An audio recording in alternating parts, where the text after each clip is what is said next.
2 সপ্তাহ আগে বাড়িতে ছিল ফল হারিণী কালী পুজো।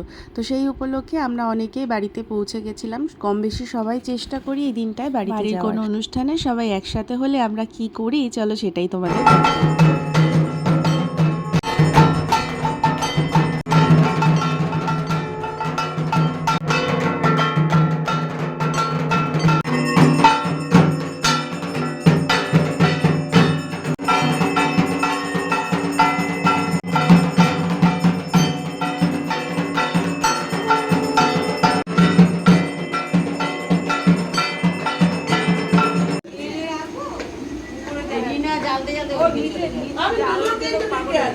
সবাই মিলে বাড়ির পুজোয় হাতে হাতে সমস্ত কিছু জোগাড় করা এবং পুরো পুজোটা রাত জেগে সবাই মিলে একসাথে কাটানোর মজাটাই আলাদা। আমার বিয়ের আগে এভাবে কখনো পুজোর জন্য রাত জেগে কাটাইনি বা সেভাবে পুজো দেখাও আমার হয়নি।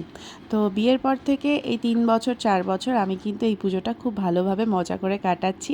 আগামী দিনে আবারও কাটাবো। চলো টাটা।